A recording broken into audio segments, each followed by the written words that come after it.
Welcome. Good morning. Good morning. Welcome to another LinkedIn Live with She Money. My name is Jacki Zehner.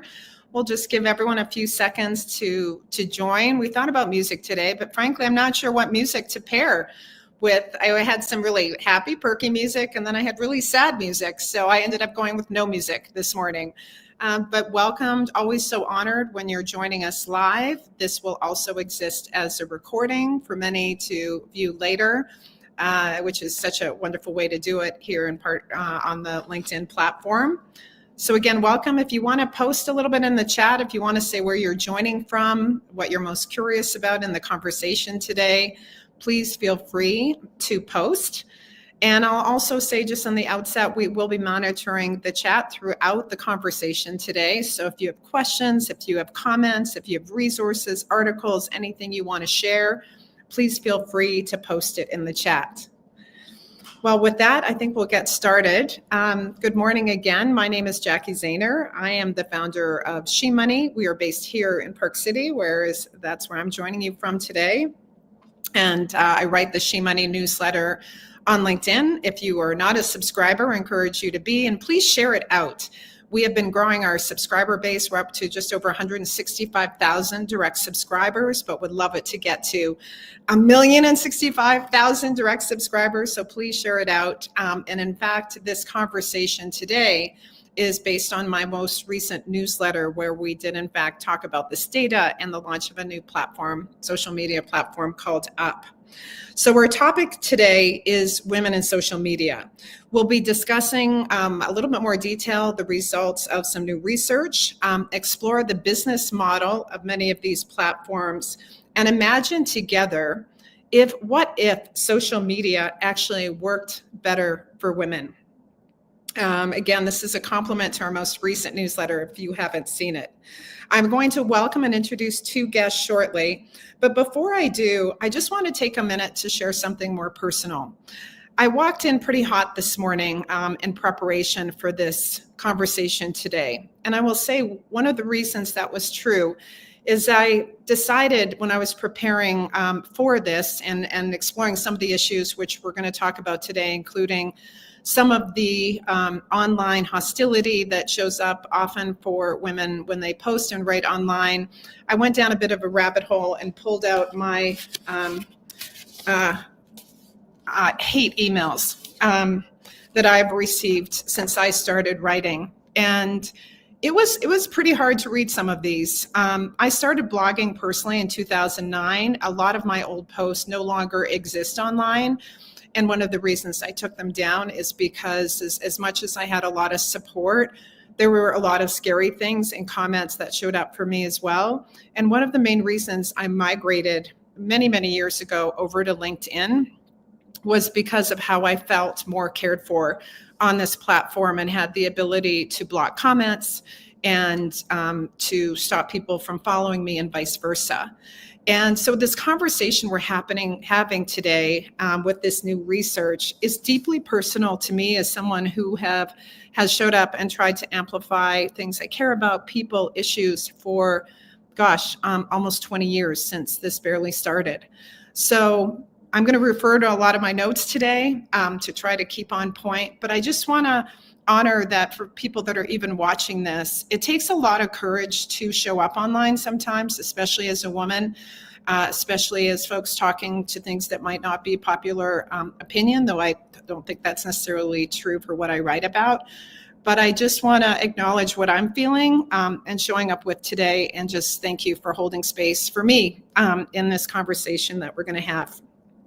So with that, I just want to tell you the two amazing guests that are going to be joining us today. The first is Shubhi Rao. You've already met Shubhi Rao if you're a reader of my newsletter. Shubhi is the founder of Uplevyl. She has spent 36 years of professional experience spanning Ford, Tesco, PwC, and most recently Alphabet, Google, before she left to found Uplevyl. She has an educational background in engineering, computer science, and business, and is one of a small number of female founders in the AI space. Together, we recently launched Up, which is a microblogging platform for women, which you're going to hear about a little bit later. And our second guest will be joining us after Shubhi presents some of the research, is a new friend and quickly becoming a dear one, Dr. Rebecca Tromble. She is the director of the Institute for Data, Democracy, and Politics and associate professor at the School of Media and Public Affairs at George Washington University. Her research focuses on political communication with particular interest in political discourse on social media. Dr. Tromble leads an interdisciplinary cross-sector project to stand up a rapid response system of support for journalists and scientists facing campaigns of intimidation and harassment. She also recently launched the Researcher Support Consortium, a clearinghouse of materials for funders and institutions who want to better support researchers dealing with intimidation and harassment. So here is how it's going to go today. I'm first going to invite Shubhi up to go over some of the research, and then we're going to start a conversation between the three of us. Please welcome Shubhi Rao. I expected like applause. I don't know what was supposed to happen. We can snap our fingers. Whew, I have to take a breath. I have to say, Shubhi, this is a bit of an emotional morning for me. I'll just want to acknowledge that. So thank you so much for joining. And we're here to talk about first the research. So we did this new piece of research to explore women's attitudes, behaviors, patterns of engagement around social media. So talk a little bit about this research study and you know, kind of what it was, and then we'll dig into some of the findings. Yes, so thank you, Jackie. As you said, this has been a journey. So like you, this is another moment in our life together as we continue to share the word and the findings of UP. So are we going to share the deck? Yes. Yeah, so why don't you start with this first slide? Yeah. So I'm not going to go through all these numbers because you all can read these numbers, and it is, you know, it makes you pause. These are not great numbers. And in fact, there's nothing to suggest today that these numbers are getting any better because of some of the actions that a lot of the big tech is taking. But before we go into this, I just wanted to kind of share with you that, you know, it's not only about misinformation or poor content quality. Unfortunately, this technology-based gender violence takes on many different forms, right? It's cyberbullying, it's online harassment, it's hate speech, it's doxing, it's intimate image abuses, it's trolling, it's deepfakes, and more and more and more. And not only is it just this depth and breadth of the different types of violence that women face, but it's also a global onslaught in the sense that because the platforms are so big and so broad that, you know, you get now users from all around the world. And so there is no mechanism to just have a closed system. And in a minute, I'm also going to talk about what that then does to women to be on a platform and the effect of that. 30%. So if you look at our big tech platforms, we have the big social media, which is, let's say, the Facebooks and the Instagrams and even LinkedIn to a certain extent. And then on the other side, it is quite barbell, you have the more microblogging platforms like the Twitters of the world and the Blue Skies. And what we find is that, and they both serve very different purposes, but, you know, if you look at the microblogging platforms, they were really designed to, you know, whether it was news or happenings or being able to really share your thought leadership. And because of our experience on some of these bigger, larger social media platforms, the participation of women on these microblogging platforms is actually lower. And within that, only 30% of the women that participate on these microblogging platforms even engage. So they're more passive, they're there, but they're more passive, they're not active users of this platform. And part of that, a huge part of that has to do with the experiences we have, all of us in some shape or form have experienced one of those abuses that I just mentioned. And so systematically, these platforms are silencing us, right? And so we've been on the platform, we're now being silenced, and now we're like, with all the recent happenings, we're choosing to exit these platforms. But we live in a digital world. Yeah. Well, and Shubhi, let's focus on just a couple of these slides in terms of what the data is telling us, and then we'll invite Rebecca in to get into a discussion around it. So this was a survey of 1,000 women, which is a representative sample. We asked, I think like 30 questions around behaviors, attitudes. So these are some of the things that we found, right? Yes. That, not to just read, but a big one is they're leaving the platform. 48% stopped using at least one social platform. That's huge, right? They're opting out. And to your point, they were less engaged, and that's not on this slide to begin with, but they're opting out. Another one, the big one where people are opting out in particular, according to this research, is X/Twitter. And we can go into some reasons. And one of the things that they cited in terms of reasons that they're doing it is, as we talked about, online harassment, misinformation.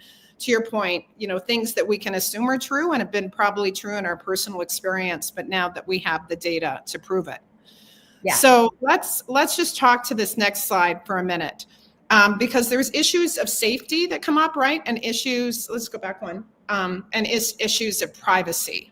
So this is a big number, right? 61% of women reported experiencing both direct harassment and security reasons, or cite them as a primary concern. So we'll get into the talking about that, Shubhi. But when you look at the data, what platforms did show up for you as most related on that particular issue?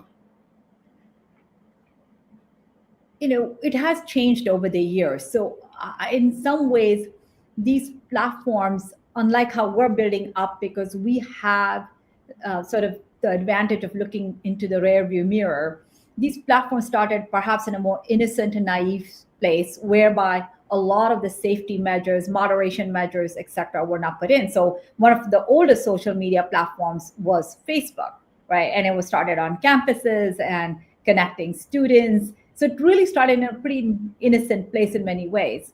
Of course, over the years, and we'll talk a little bit later about follow the money, and follow the money will tell you the incentives and the motivations corporates have, and the side effects and the issues that we now have. So if you look at those, but that platform became a playbook in many ways for subsequent social media platforms. And so they're all in many ways just derivatives of Facebook in some shape or form. So it's the same concept of user-generated content, free, get the data, etc. So when you look at whether, and Facebook and Instagram, by the way, have the highest population of women. I mean, outside of Pinterest and others. But if you look at big tech media, Facebook does have the largest population. And when you look at this social media, there's two things, right? There's the aspect of the engagement. And engagement is not the issue, because I think they've done a great job on the engagement side, but it's really the algorithms. So when you ask me what really shows up for me, is what has happened is over 25 plus years, these algorithms have been in play, and they've just gotten hardened now, right? How do you undo all of that algorithm? It has learned so much over the years, and it probably works very, very effectively on what it needs to do in terms of supporting the business model, but it does not necessarily support a percent of their user base, which are the women. Yeah. Well, Right. And I want to get Rebecca on stage very shortly, but I think, again, these are some of the statistics that I think are consistent with other surveys that have been done. And just to highlight again, and maybe we'll go to the next slide, is a lot around trust, right? And platforms vary, and this is another thing that the data really showed, that trust varies a lot across platforms, and so does usage. And those two are often aligned, but not always. So just to highlight a few of those data points too, in terms of which are least trusted and which are most trusted. And LinkedIn, and again, as a personal choice for me, to show up on LinkedIn. And I think we're seeing a mass trend of women being way more active on LinkedIn, in part because of the tools that are available. But it is also, the data really reveals that women are increasingly, they show up and they track, but they don't necessarily post and share. And we can talk about what some of those reasons are. So with that, I think, and there's a lot more data that we can talk about later. I want to take a minute to welcome to the stage, to start engaging in a discussion, Dr. Rebecca Tromble. Rebecca, thank you so much for joining us today. Thank you for having me. So I want to just give you a minute. I mean, we recently met through a mutual friend. We saw each other in DC, and it was, love at first meeting. I'll have to say that. And in big part, I'm just in deep and awe and respect of the work that you do. And so can you please frame out, I did read your bio, but how you entered sort of this world of really caring about and caring for digital spaces and helping to make them safe and welcoming, a bit about your background, and I even invite you to share your personal story that you shared with me the other day as well. Yeah, absolutely. And truly the work that I do, which focuses broadly on political communication that happens online, but then focuses much more specifically on the problems of online harassment, the way that online harassment then in fact moves into forms of intimidation and harassment that happen offline, and how we stand up systems of protection and defense for those who are in fact facing these forms of harassment. But it is a truly deep and personal story about how I came to do this work. Back in 2018, I was an assistant professor at Leiden University in the Netherlands, and I felt very fortunate. I was leading a team that had put in a proposal to a request for proposals that Jack Dorsey himself had authored, to looking for independent researchers to develop metrics to assess the so-called health of conversations on the platform. And I care so much about online spaces being good and healthy and supportive for their users, and this felt like a perfect fit. Unfortunately, when Twitter, we were selected, and unfortunately when Twitter made this announcement, my team, and especially the 4 women on the team, faced an incredible amount of backlash. My face, within 3 hours of the public announcement, my face was splashed across the front page of InfoWars. I was declared Twitter's new censorship czar-in-chief, supposedly because, we were going to be studying things like incivility, intolerance, online polarization. This meant clearly that I was there to shut down conservative speech, but that was absolutely not the case. It was a bunch of lies and disinformation that were being spread, but they were being spread in sort of the ugliest ways, in the ugliest places, and immediately I started receiving threats. Though, as I noted, I was living across an ocean from the worst of this at the time.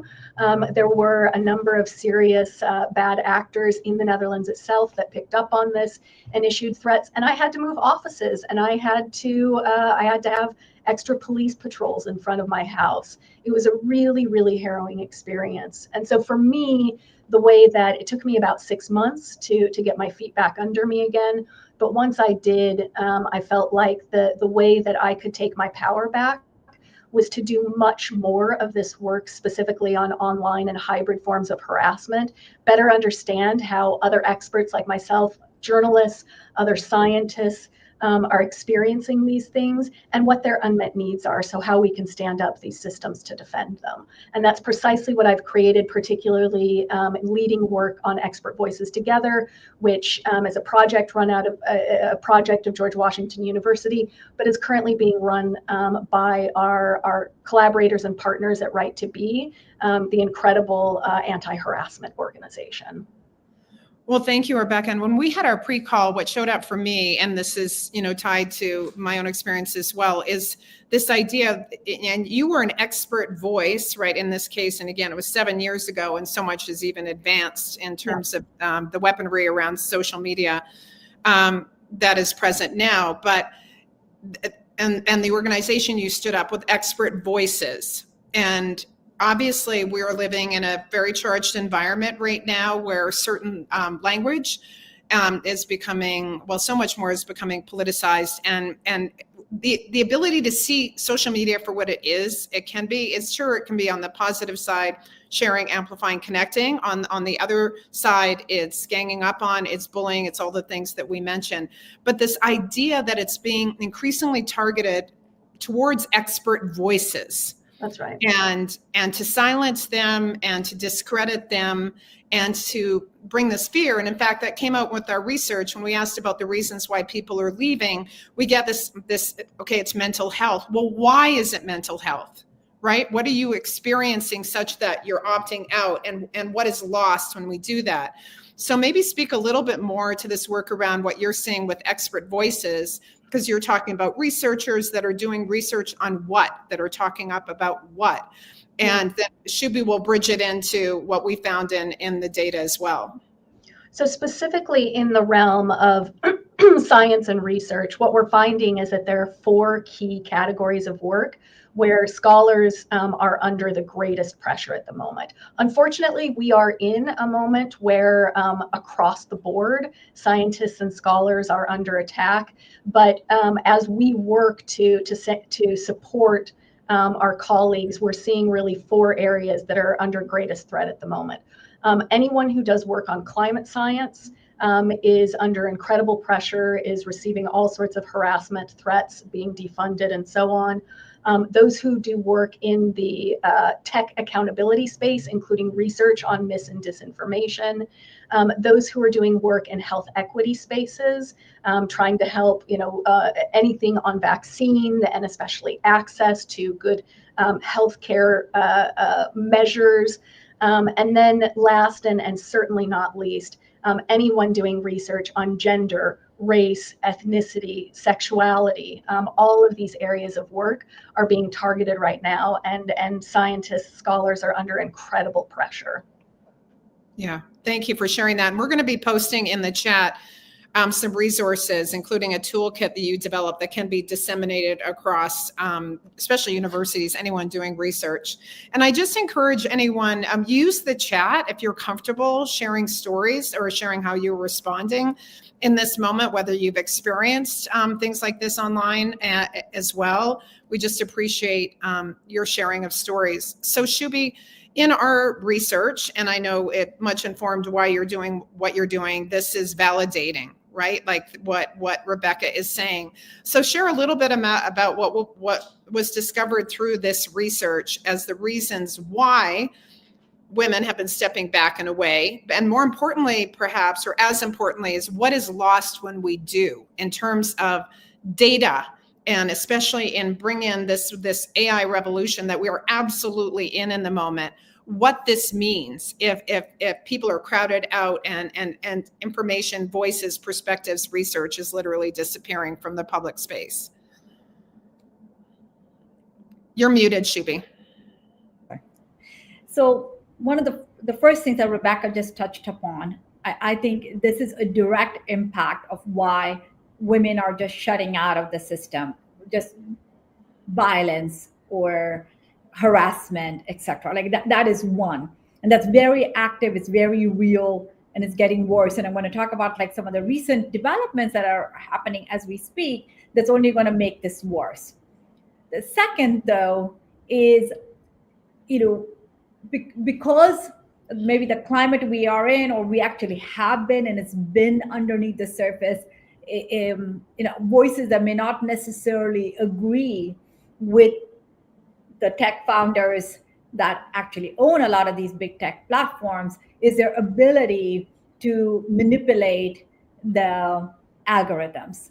So here you are, there's a friend of ours who spends 2 to 3 hours a day crafting really great thought leadership pieces, posts them, and doesn't get any traction, right? It makes no sense when, once upon a time she did get that traction, but now it's getting worse and worse and worse, especially if you're if you're talking about any of those topics, Rebecca, that you just mentioned, it's even worse, right? So then there's this sort of this, it's very defeating in many ways that you're putting in all this effort, but you don't control it. It's not a fair system whereby I put in, and if I have X number of followers, it should automatically, my followers should be able to see it. That's not happening because we're seeing that the voices are getting silenced, right? So those are just like, that's just a product of how the technology itself is built, right? And as somebody who's a technologist, I deeply care about that, because in the end, it really matters, who are you serving?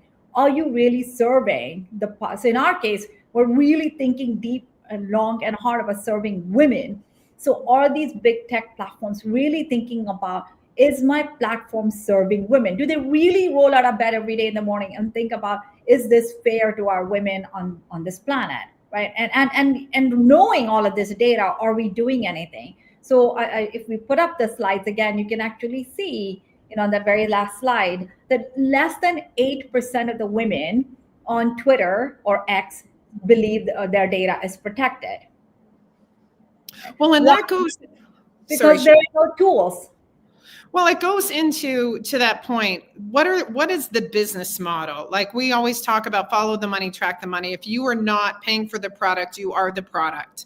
And I think we're seeing a trend now, and we want to get into the impact of losing this in the public space on AI and generative AI and LLMs and all of that. But the business models really matter here, right? Like, it's the motivation, like what drives, and again, most of the companies we're talking about are public companies. You can own the stock, not own the stock. You can have your voice be heard. You can stop using the platform. But let's get into the business models a little bit around some of these platforms to understand the motivation and to understand why they are the way they are. Yeah, and like you said, follow the money, right? So the model that actually, way back when, it came from Google. So Google built this beautiful search engine, and one of the investors said, well, how are you going to make money? And so that's how really the ad model was built, and they built the ad engine, and they bought DoubleClick. And that is sort of the genesis of this model that is very predominant today in big tech, which is offer the platform for free, and then we become the users. And what's really valuable from us is our data. But this only works at scale. So having 10 people, 15 people, 40 experts, 500 experts is not meaningful. You need to get millions and millions of users. Not only that, but you also need the volume of data. So you need to figure out a way on how to keep them engaged. And why is that? Because in the end, you need to take that data, you need to segment it, you need to create, all this intent to purchase, because since they're not monetizing from their users, they have to monetize from their advertisers. So now you have a plethora of advertisers across different sectors. And so you need lots of different users, like I said, and you need their data. So what trick do you need to play to make sure that those users come onto the platform? So you build the ad engine, and then you build a beautiful, shiny, addictive front end, so that users come on and they feel like they're contributing, and they're watching, or they're, whatever it might be. But there is the dopamine hit that they get from doing one of two things.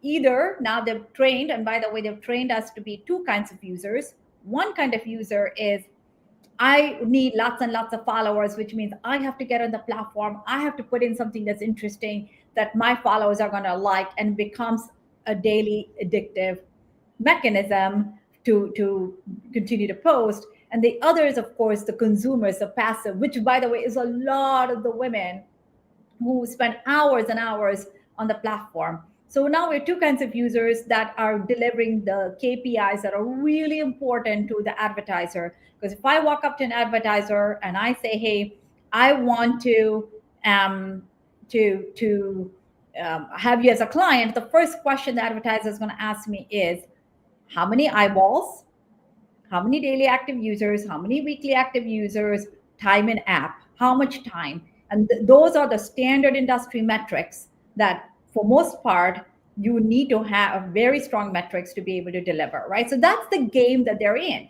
Okay, so now, so we know that's the case, so we need engagement. Well, if we need engagement, what sells? So a really beautiful thought leadership thing on women's breast cancer is probably not going to be in the top 10. What sells is misogyny, narcissism, sexism, racism, like pornography, right? All this stuff is what really gets a ton of eyeballs.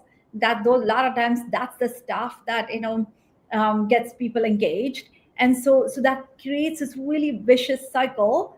And moreover, what we're now seeing over time, because they have millions or billions of users on the platform, the value of our data is so disproportionate relative to the value we get, because the value of the data at scale is unbelievable, because this is how probably the first trillionaire on planet Earth will happen, plus other billionaires we know. That wealth is being concentrated in the hands of very few tech founders, for most part, and now they're not just shaping the minds of their users, but they're shaping society, and they're shaping politics and more, right? So this is how far we have actually progressed from creating a very innocent back in the day an ad engine to support search to where we are today.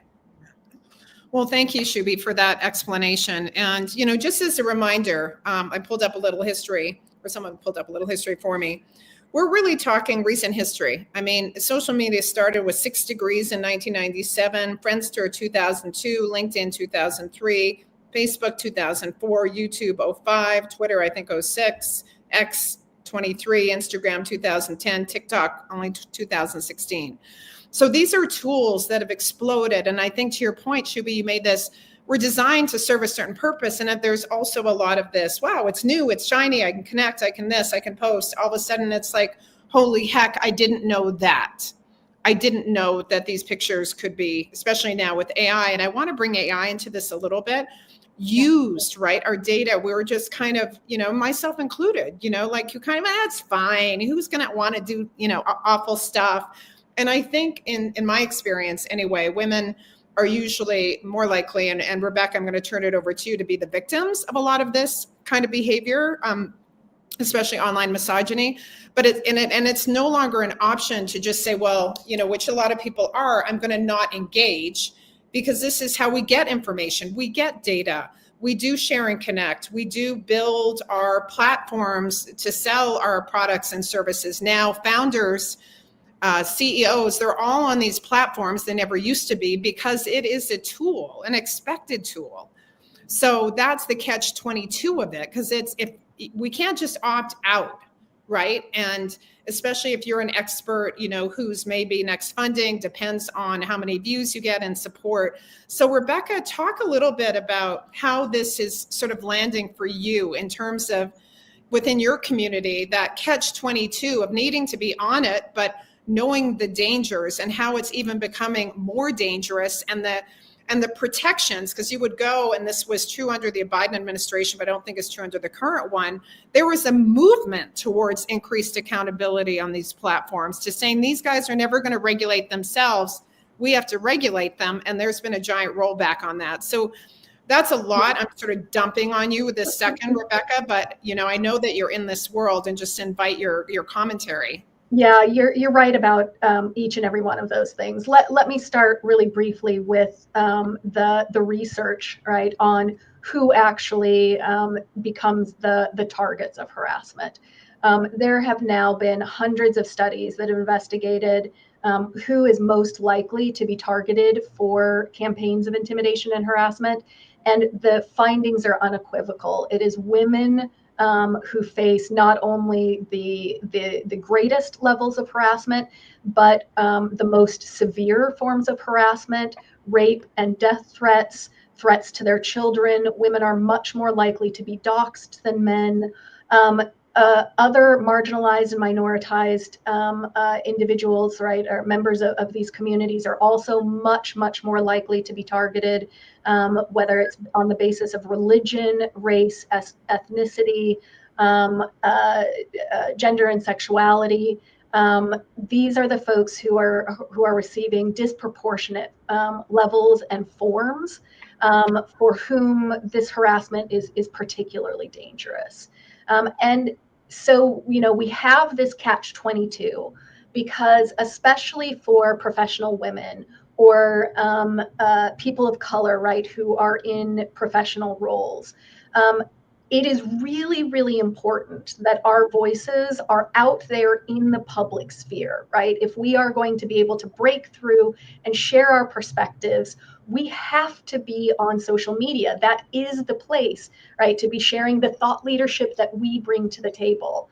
And yet, every time we do that, we are at risk for a backlash, for intimidation, for harassment, including for the seemingly most innocuous things that we post online, right? So often as I'm interviewing scientists, journalists, public health officials who have been experiencing online harassment, they'll say to me, I don't feel like I do political or controversial work. I was posting about the most mundane thing.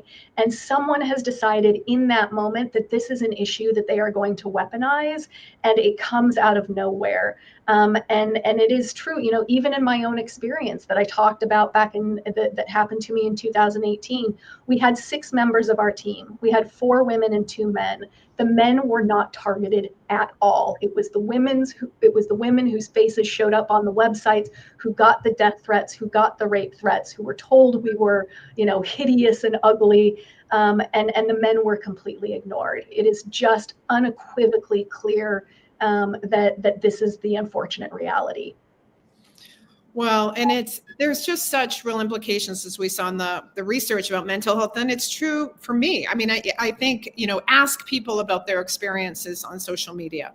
And, you know, it's shocking. And I'm excited about this fact. So one of the things I do is get involved in social issue documentaries. I'm very proud to have been affiliated with a very well-known 2011 film by Jennifer Siebel Newsom, now the first partner of the state of California, called Misrepresentation.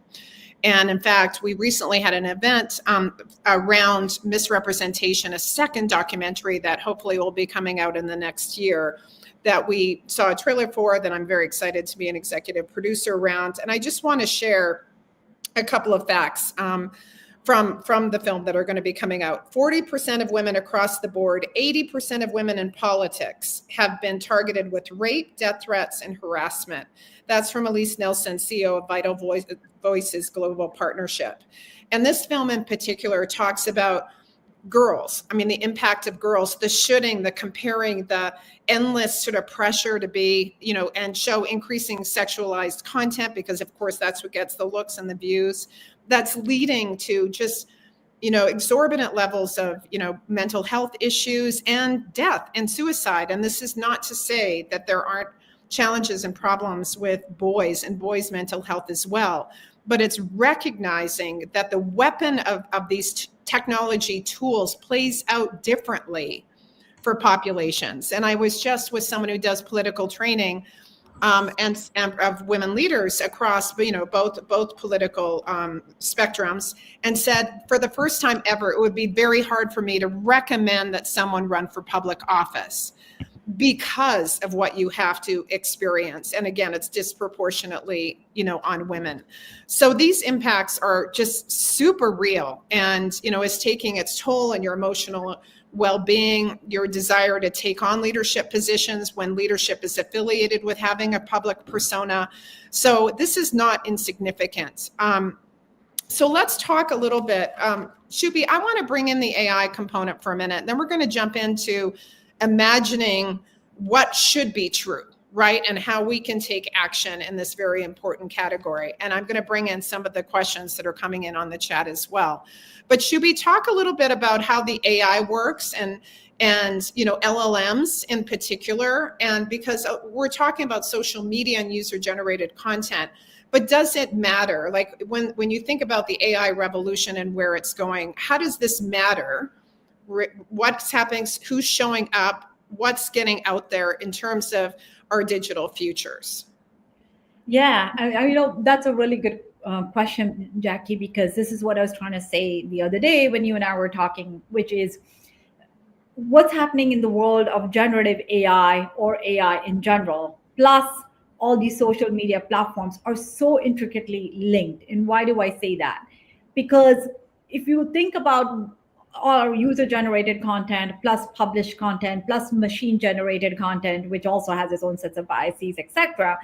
That is what the internet is full of.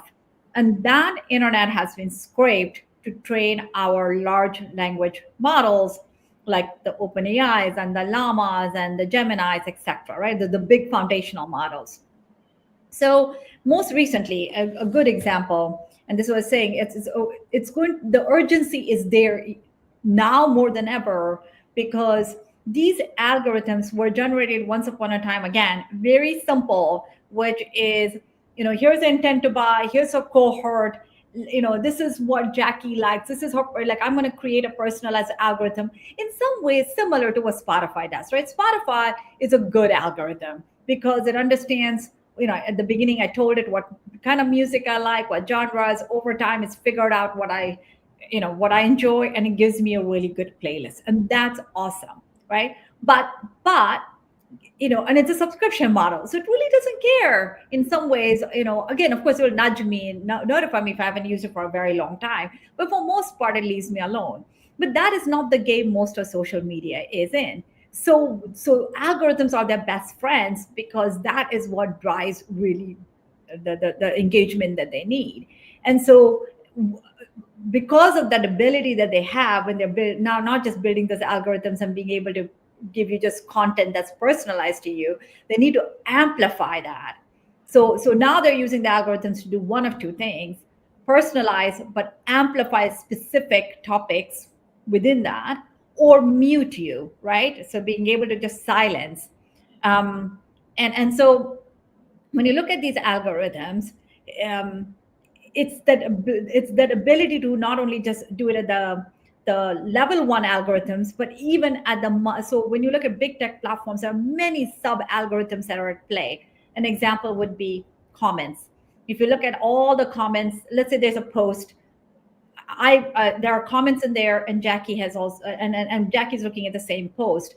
The way those comments, that algorithm will reorder those comments for Jacki will be different than how those comments will be reordered for me. Why? Because if I have more, like, if they can see that, oh, I really like and enjoy, and I spend more time on racist comments, well, that's what's going to bubble up more for me, right? So this ability to really micro influence my experience on the platform is so incredible today. And so that's one side of that equation. We, for most part, women are the victims oftentimes of these algorithms. But it's also the case that we are not necessarily the majority when it comes to the STEM employees around the world. So this is why I think it has to change. Somehow we have to bring women together to be able to start to think, at least try to understand, how does data work? How does algorithms work? How is this generative AI now connected to Facebook? So most recently, I think it was 2 days ago, the National Institute of Standards and Technology were issued new instructions alongside with the U.S. Artificial Intelligence Safety Institute to eliminate the mention of AI safety, responsible AI fairness in the skills it expects of members, and introduces to request to prioritize reducing ideological biases. And that's huge. If you just take that away, what remains behind? Well, and to your point, it's kind of framed as, oh, we'll eliminate bias, when actually by not paying attention to bias and being mindful of it, you're creating it with the dominant system, right? You're saying, I mean, and again, this is, we're arguing for a world that treats people with respect, that has safety, that people can show up, have freedom of expression, civil expression, not threats, of violence and, bullying and harassment, just to be clear what we're advocating for here. And to your point, there's sort of this frame now, in the interest of a non-political agenda, this was political, to actually want people to have safety and security and not bias built into our system. So I think we really have to be paying attention to not only what's happening, but the language that's being used around this. And So I want to actually come back to you, Rebecca, and I want to start to imagine what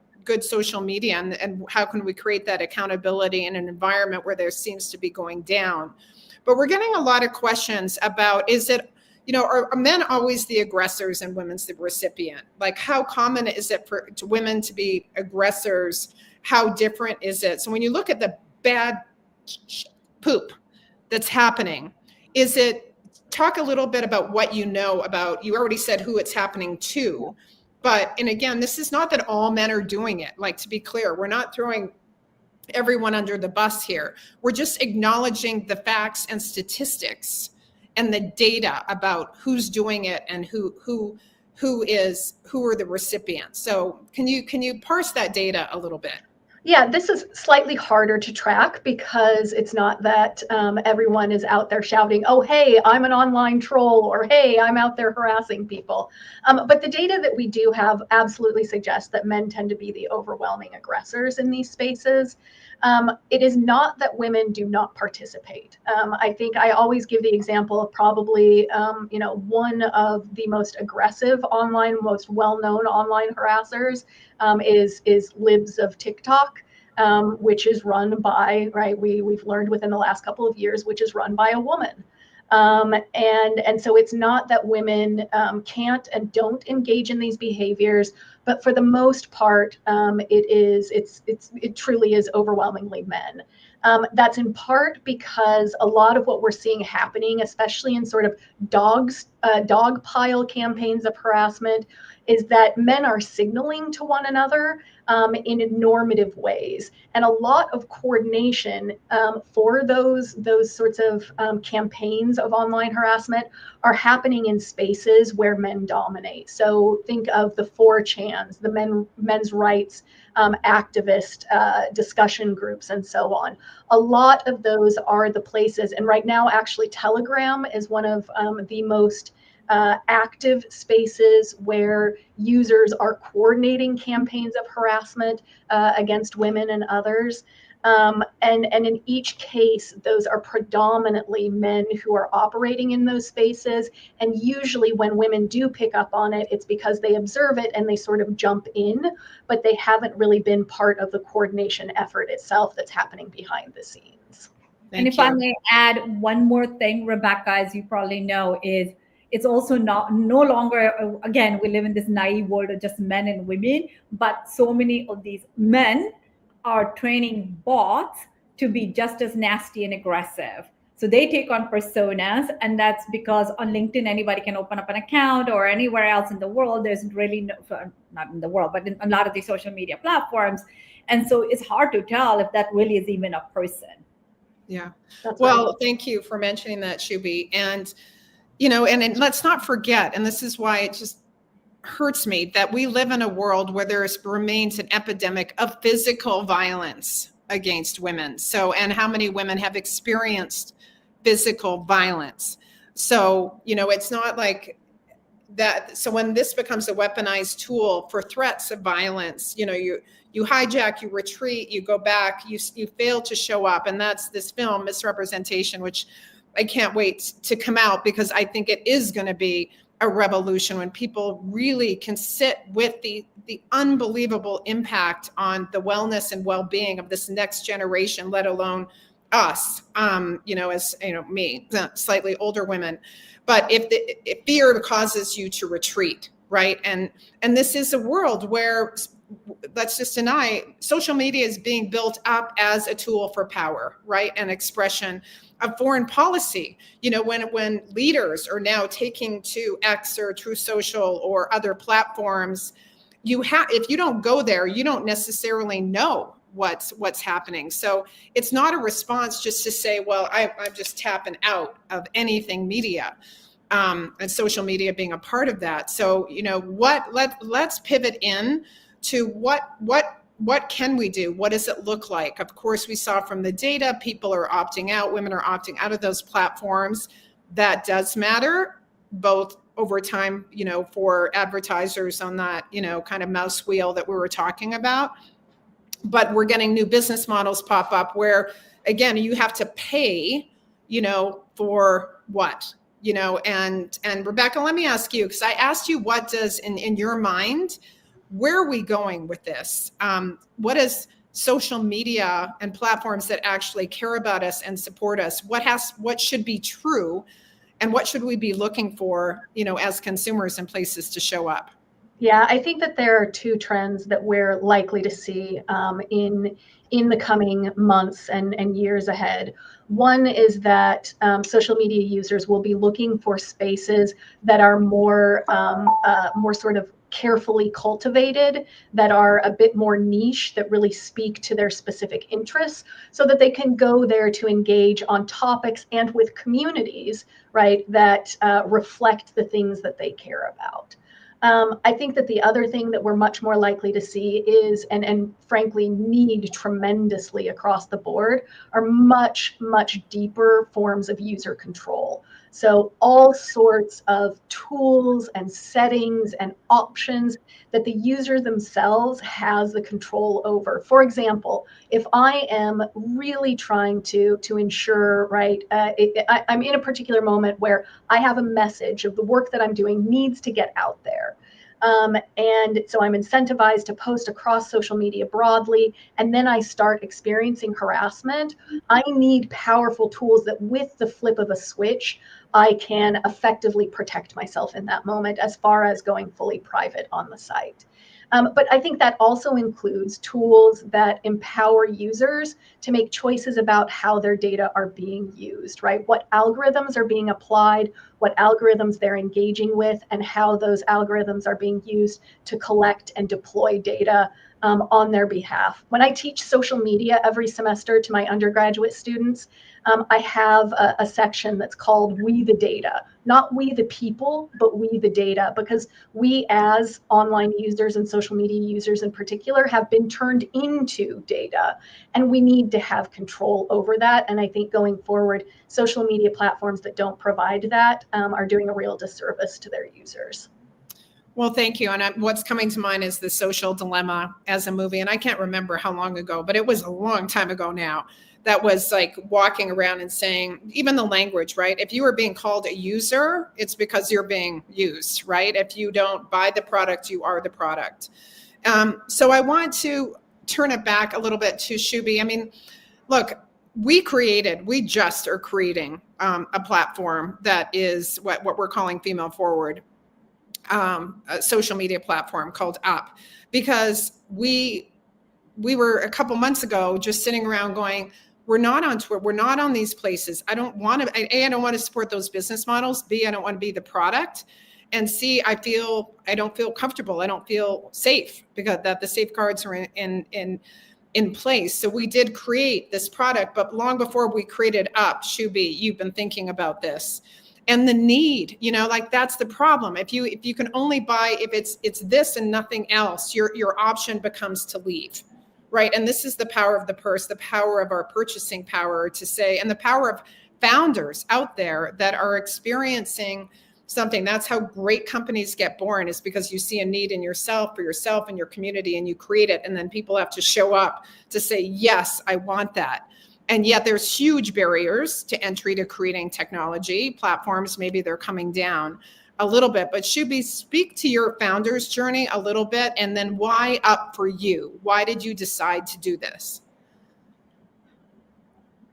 I'm actually going to start where Rebecca left off, which is, okay, to my journey, which is, how, Rebecca, you said that you actually are getting your students to think about data differently. And I think I 100% agree with you, which is we need a very different data paradigm. And that's where it started for me, which was, first of all, gender data is missing. So we need to go build it, but I want to build it thoughtfully. And that's how we've built the dream is to have the world's largest gender data set, but permissioned gender data set, a gender data set that, is not just useful to Uplevyl, but is useful to communities and society around the world, with all the proper guardrails. So that's where the vision started. And I would argue today, the way we have built Up, and my vision for Up remains, we should be data minimalist. I don't need all your data to deliver you the the experience you need. Unless I want to take all of the data, package it, and sell it to advertisers, what the heck do I need the data for? Right? I have enough interaction information that I get on the platform to be able to continue to personalize your algorithms. But by golly, I don't need to know everything about your cat and your kids and everything else. I don't need any of that information. I don't need to stitch any of that stuff, right? And so I think we almost need to start to shift that mindset, going, how can we build smart systems and be a data minimalist?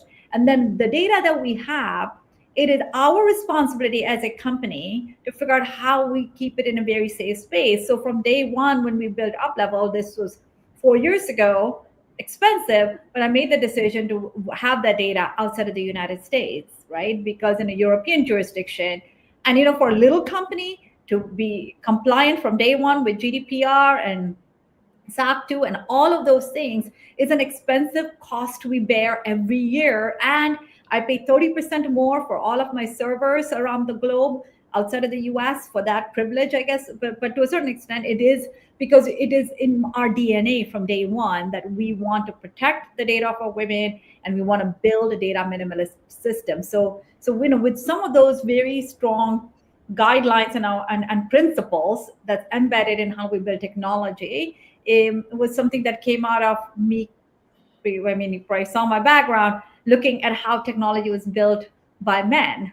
And I thought, no, there's got to be a different way to do this if the population I want to serve is going to thrive and flourish. Well, thank you for that, Shubhi. And I want to bring in one question and then we're going to wrap up. But I appreciate the question. Holding huge hope for better controls. How do we reconcile the idea of more focused communities with the societal democracy need to talk more across groups and get facts distributed? Rebecca, I'm going to give you 1 minute to tackle that one. And I feel like that could be a whole hour. That is a great question from Catherine. So thank you for that question, Catherine. Yeah, it's something that I think about a lot. And actually, as someone who has worked in multiple political environments, for me, the answer is that we don't have to assume that the structures that we understand, whether they are democratic structures or social media structures, are the way that it has to be. Okay. So there are many societies where there is a long history of relatively tight-knit communities having all sorts of media outlets and institutions that are geared and focused specifically to their needs. And then they are able to bridge across those communities. So they have the close space where they are able to talk to one another and cultivate those interests together. But then they are able to talk across those because there are institutions themselves that are built to help bridge. So in the social media space, I think we can think creatively about how we both simultaneously build those more specific targeted spaces, the more niche spaces, while also have the tools that can help bring people in those niche spaces together across and share their perspectives across those spaces. It doesn't have to be a one-size-fits-all solution. I think we can be really creative and learn lessons from other environments that have done this really well in the past. Thank you for that, Rebecca. Shubhi, I want to give you 30 seconds. That's all you get to respond and have a final comment, and then I need to wrap us up. Again, our brains have been programmed to say that we need the tools. Well, why do I need the tools if the company did what the company is supposed to do? So most recently, Zuckerberg said that they are going to be replacing third-party moderation tools with what Twitter uses and use Twitter or X uses, which is open source algorithms from community nodes. Not exactly, one that gives me a lot of comfort. So then the burden falls on me to have all the tools and for me to regulate. But why? I think, in some ways, yes, the tools are nice to have, but if the company should do what it should do, which is make sure that they're creating the safer place for the community to interact. So I think it's a different paradigm. It's a different way to think, and it's a different way to reprogram our brains. Absolutely. And I want to pull up a slide. So we did create up this is a response, right, to this environment. we're trying to turn social media right side up. It's female forward. We're sort of think Twitter or X, but for women. And we're already getting questions, why only women?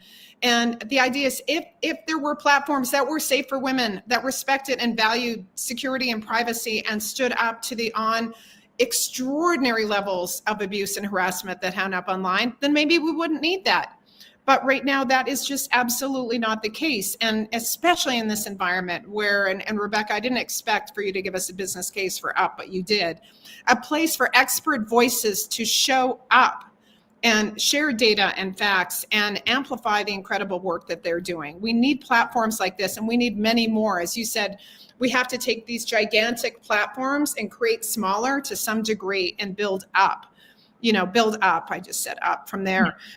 There are also other ways to engage. I mean, if you love this talk, please share it. It's going to exist on LinkedIn. We are going to put together a resource guide. We didn't get to some of the amazing tools for digital hygiene that have been shared.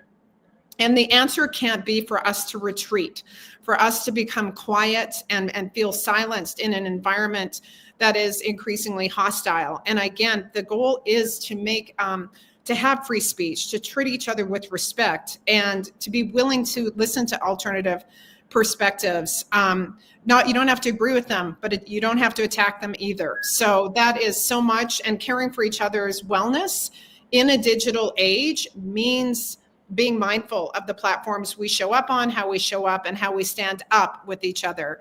So with that, I want to thank Shubhi and Rebecca so much for showing up today. Up just keeps on coming up. Wishing you all a beautiful day, and thank you for joining us on this LinkedIn Live. Have a great day. Thank you, Jackie. Thank you, Rebecca. Thank you.